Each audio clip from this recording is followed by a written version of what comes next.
A very warm welcome to all of my students who are watching out this video. So I'm here and presenting to you another video in the series of the lecture sequential logic design.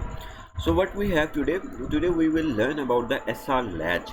So SR latch क्या होती है? सबसे पहले मैं आपको मतलब बता देता हूँ कि लैच का क्या मतलब है। देखें, लैच का मतलब ये होता है कि जैसे आप एक डोर को लॉक कर देते हैं।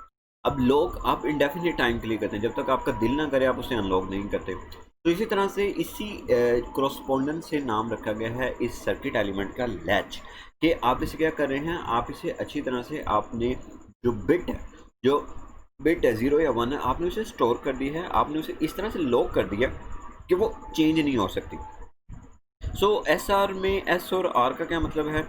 एस मीन सेट, कि हमने एक बार बिट को सेट कर दिया है, और आर का मतलब है रीसेट, कि आपने जो बिट सेट की थी उसको दोबारा से ओरिजिनल स्टेट में ले हैं, उसे रीसेट कर दिया। यानी कि एस को आप ले लें लॉक और आर को रीसेट को अनलॉक।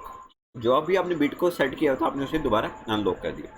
अब एस आर लैच हम 2 टाइप्स की पढ़ेंगे, with NOR gate and with NAND gate. So आपको ये बड़ा कॉम्प्लेक्स सर्किट नज़र आ रहा होगा, और लगना भी चाहिए क्योंकि फर्स्ट टाइम देख रहे हैं, लेकिन एक्चुअली में this is not complex, is very easy to understand.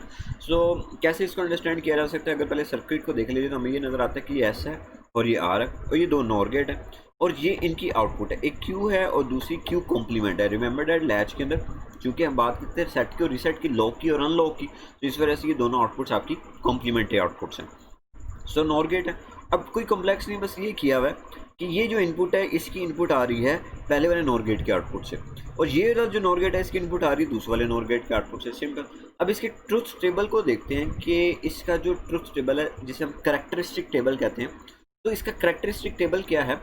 Characteristic table इसका काम कैसे करता है एस आर लैच का? सो अगर हम देखें तो हम यहाँ पे जो ट्रुथ टेबल बनाते हैं, एक बनाते हैं एस और आर के साथ, कि हमने एस इनपुट क्या रखी, आर इनपुट क्या रखी हमने, और क्यू नॉट हमारी हमेशा इनिशियल वैल्यू होगी। देखिए, सीक्वेंशियल एलिमेंट्स में हमेशा ये बात याद रखें कि जो भी मेमोरी एलिमेंट होता है उसको, उसकी करैक्टरिस्टिक को समझने से पहले हमें ये ज्यूम करना पड़ता है कि इसमें पहले जब हमने इस सर्किट को यूज़ करना शुरू किया तो इसमें कोई ना कोई पहले से चीज़ स्टोर होगी। इसी बात है, एक मेमोरी एलिमेंट है भाई, मेमोरी एलिमेंट पे कोई ना कोई चीज़ तो पहले से स्टोर होगी। सो ये क्यू नॉट एक इनिशियल वैल्यू है, जिसका मतलब ये है कि यहाँ पे ये क्यू नॉट और क्यू दोनों बराबर है। इसका मतलब ये है कि हम ये कंसिडर करते हैं कि क्यू के ऊपर पहले से कोई बिट स्टोर है, क्यू के ऊपर पहले से कोई बिट स्टोर है।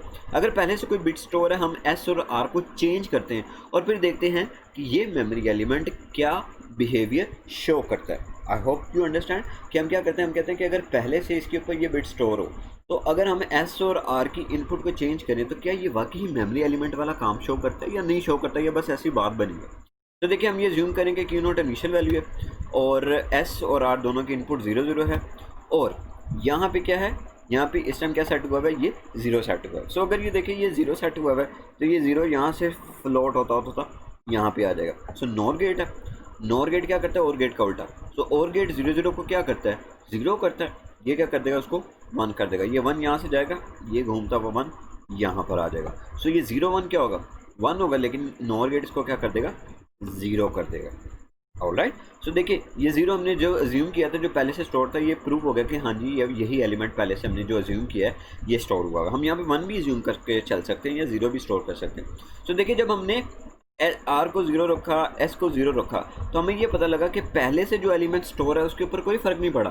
पहले से देखिए, पहले से 0 स्टोर था ना, तो इसकी अगर यहाँ पे 0 स्टोर था तो फिर यहाँ पे इसका कॉम्प्लीमेंट क्या होगा, 1 होगा। अगर यहाँ पे हमने ज्यूम किया 0 स्टोर है तो यहाँ पे क्या है, 1 है। तो हमने ये देखा कि अगर यहाँ पे 1 है तो फिर इनकी इनपुट ये होगी। तो हमने यहाँ पे ये माना कि अगर एस 0 रखा जाए और आर 0 रखा जाए तो आपकी एस आर लैच की आउटपुट के ऊपर कोई फ़र्क नहीं पड़ता। आपकी जो क्यू है वो 0 1 रहती है, क्यू बराबर होती है क्यू नॉट के। अब अगली आउटपुट की तरफ देखते हैं। आगे हम क्या ज्यूम करते हैं, हम आगे ज्यूम करते हैं कि हमने एस आर को 0 0 रखा। अब हमने ज्यूम कर लिया कि यहाँ पे 0 नहीं बल्कि क्या स्टोर है, 1 स्टोर है। अगर यहाँ पे 1 स्टोर है तो फिर यहाँ पे क्या होगा, इसका कॉम्प्लीमेंट 0 होना चाहिए। अब इसको वेरीफाई करते हैं। हमने ये 1 एज्यूम किया, सो देखिए क्या होगा, ये 1 इधर से फ्लोट होता हुआ इधर 1 आया, 0 1 0 1। और गेट में क्या होगा, 1 होगा, लेकिन नॉर लगा हुआ और का उल्टा करेगा, 1 को क्या कर देगा, 1 को 0 कर देगा। सो ये 0 आंसर आ गया। इसका मतलब ये बिल्कुल ठीक स्टोर हुआ है। ये 0 इधर चलेगा और ये क्या आ गया, 0 आ गया। सो 0 0 और गेट में क्या होता है, 0 होता है, नॉर गेट लगा उसको उल्टा करेगा, 1 कर देगा। इसका मतलब क्या, इसका मतलब यहाँ से हमें ये पता लगता है कि आप अगर पहले से आपकी एसआर लैच ने कोई एलिमेंट स्टोर किया हुआ है तो आप उसको 0 0 दे दो, उसकी स्टोर्ड एलिमेंट पे कोई फ़र्क नहीं पड़ेगा। जो स्टोर्ड एलिमेंट उस पर कोई फ़र्क नहीं पड़ेगा। बहुत सर्किट्स आपको आगे ऐसे मिलेंगे कि जब उनको आप 0 0 पे लाते हैं तो 0 0 पे लाने की वजह से उनकी जो आउटपुट है वो आउटपुट क्या हो जाती है, उनकी जो आउटपुट है वो चेंज हो जाती है। मे बी ऐसे कुछ आगे सर्किट्स आपको नजर आए। तो दिस इज द ब्यूटी। अब आगे मजीद कुछ इनपुट्स लेते हैं हम।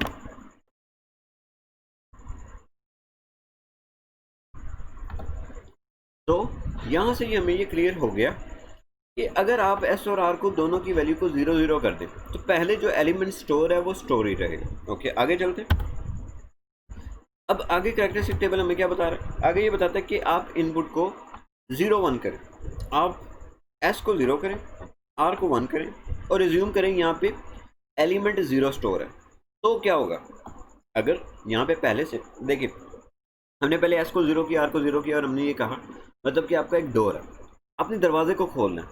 अब दरवाजे को खोलने के लिए आपने कहा कि मैं इसके ऊपर कोई फोर्स अप्लाई नहीं कर रहा, मैं हैंडल को नहीं पुश कर रहा। जब आप हैंडल को भाई पुश नहीं करें तो दरवाज़ा क्या होगा? नहीं खुलेगा, वो नहीं अनलॉक होगा।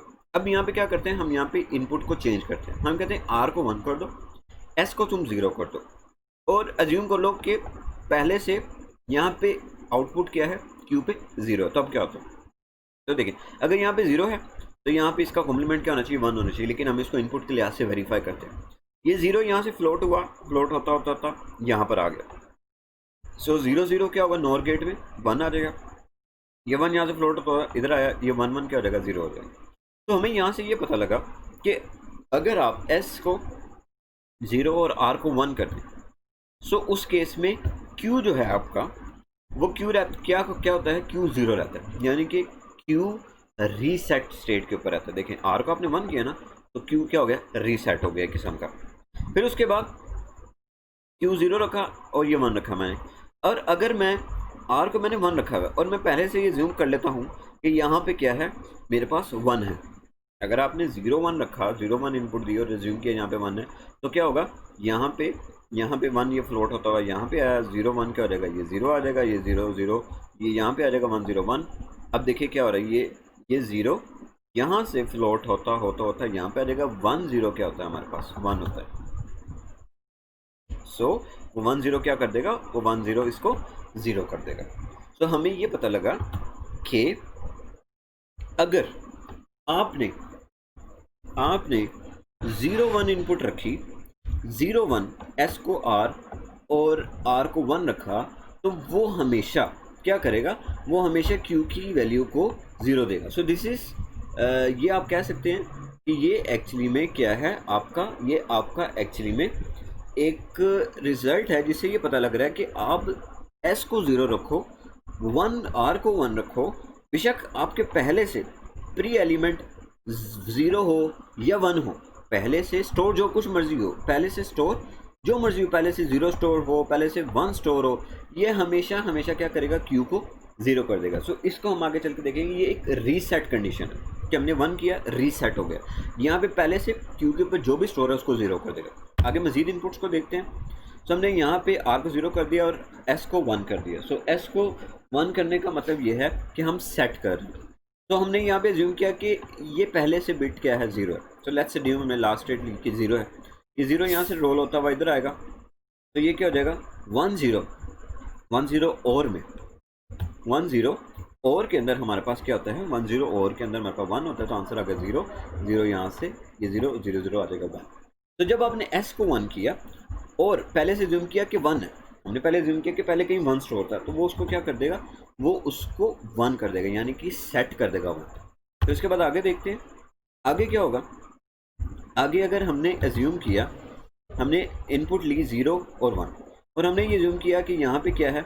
ऑलरेडी 1 स्टोर है, ऑलरेडी यहाँ पे पहले से 1 स्टोर है और हमने एस को 1 करने की कोशिश की। हमें नहीं पता कि पहले से क्या स्टोर है, हमने कहा इसको तुम 1 कर दो, सेट कर दो 1 के ऊपर। तो हमने ज्यूम किया कि ये क्या है? हमारे पास 1 है। तो ये 1 यहाँ से रोल होता हुआ आएगा, यहाँ पे 1 1 क्या हो जाएगा? आपका नॉर गेट के अंदर 0 हो जाएगा। सो 0 यहाँ से रोल होता हुआ आएगा, 0 0 क्या हो जाएगा? 1 हो जाएगा। सो यहाँ से ये चीज़ क्लियर होती है कि आप जब एस को 1 करें, आर को 0 करें, तो हमेशा Q सेट हो जाता है 1। और जब आप R को 1 कर दें और S को 0 कर दें तो Q हमेशा क्या हो जाता है, रीसेट हो जाता है। Q के ऊपर जो भी पहले से स्टोर हो वो क्या हो जाता है, 0 हो जाता है। So this is the characteristic of SRLH। लेकिन आगे मजीद एक और केस है, वो केस ये है कि अगर दोनों पे 1 1 दे दें तो क्या होगा। तो पहले ये था ना कि अगर आपने रीसेट करना है तो रीसेट को 1 कर दो, S को 0 कर दो। और अगर तुमने सेट करना है तो S को 0 कर दो, S को 1 कर दो और R को 0 कर दो। लेकिन व्हाट अबाउट कि अगर दोनों को 1 1 कर दिए थे, दोनों को 1 1 किया, हमने ज्यूम किया कि पहले यहाँ पे 0 स्टोर है, तो 0 स्टोर होने के बाद यहाँ पे ये चलता हुआ आएगा 1 0 क्या होता है, 1 होता है। नॉर गेट को उसको क्या करना चाहिए, 0 करना चाहिए। लेकिन इसने एक्चुअली क्या किया, नॉर गेट को उसको क्या करना चाहिए, 0 0 आ गया। तो ये भी क्या आ गया, ये भी 0 आ गया। तो जब ये 0 आया 1 0 1 0, नॉर गेट को क्या करना चाहिए, 1 0 1, तो ये 0 आ गया। अब देखिए नॉर गेट की फंक्शनैलिटी के मुताबिक यहाँ पे दोनों पे 0 0 आ रहा है, लेकिन ऐसा नहीं हो सकता कि दोनों पे 0 आ रहा है, क्योंकि हमने पहले से कहा था कि अगर ये Q है तो यहाँ पे हमेशा इसका कॉम्प्लीमेंट आता होता है। अगर यहाँ पे Q है तो यहाँ पे हमेशा इसका कॉम्प्लीमेंट आएगा। तो कॉम्प्लीमेंट के लिहाज से ये तो आउटपुट ही आपकी गलत होगी। तो इसी तरह से आप 1 1 कर दें, यहाँ पे 1 एज्यूम करके चलें, फिर भी आपके पास क्या आएगा, दोनों तरफ 0 0 आएगा, विच इज़ नॉट पॉसिबल। सो ये दो जो स्टेट्स हैं हमारी, ये दो 1 1 स्टेट्स हैं, ये दोनों हमारी इंटरमीडिएट या अनडिटर्मिनिस्टिक या इनडिटर्मिनिस्टिक स्टेट्स कहलाती हैं। तो ये था इसका करेक्टरिस्टिक टेबल। अब इसको मज़ीद जो है वो प्रिसाइज करके हम इस पर डिस्कस करते हैं। सो ये वो है। तो यहाँ से हमें बताता है कि आप 0 0 अगर SR को देंगे तो जो पहले से आउटपुट है वही रहेगी, कोई चेंज नहीं होगा। अगर 0 है तो 0 रहेगा, Q नोट जो भी है पहले से 0 है या 1 है वही रहेगा, कोई फ़र्क नहीं पड़ेगा। और अगर आप 0 1 कर दें तो 0 1 से आपका जो SR लैच है Q के ऊपर जो भी स्टोर हुआ है वो क्या हो जाएगा, 0 हो जाएगा। Q के ऊपर 1 है तो 0 हो जाएगा, अगर 0 है तो 0 ही रहेगा। और अगर आप सेट करना चाहते हैं तो 1 0 आउटपुट इनपुट दें तो वो क्या हो जाएगा, 1 हो जाएगा। ये जो 1 1 है, हम कभी भी SR लैच को 1 1 इनपुट नहीं देते, उसकी वजह से इनवैलिड स्टेट आ जाती है हमारे पास। इनवैलिड स्टेट ऐसी होती है कि ऐसा तो पॉसिबल ही नहीं हो सकता। इसी तरह से हम SR लैच को डिज़ाइन कर सकते हैं नैंड गेट की मदद से। सारी सर्कुलेटरी सारा कुछ वही रहेगा, सिर्फ क्या चेंज होगा, वो 0 0 1 पे रीसेट हो रहा था, ये 0 0 1 पे सेट हो जाएगा। वो 1 0 के ऊपर सेट होता था, ये 0 1 0 के ऊपर रीसेट हो जाएगा। वो 1 1 के ऊपर डिटर्मिनिस्टिक स्टेट दे रहा था, ये 0 0 के ऊपर जो है वो इनडिटर्मिनिस्टिक स्टेट या इनवैलिड स्टेट दे देगा। सो इसको हम रिप्रेजेंट कर देते हैं S बार और R बार की मदद से। So I hope you have understood this concept. So if you still have a query, you may comment down below this video. Thank you so much.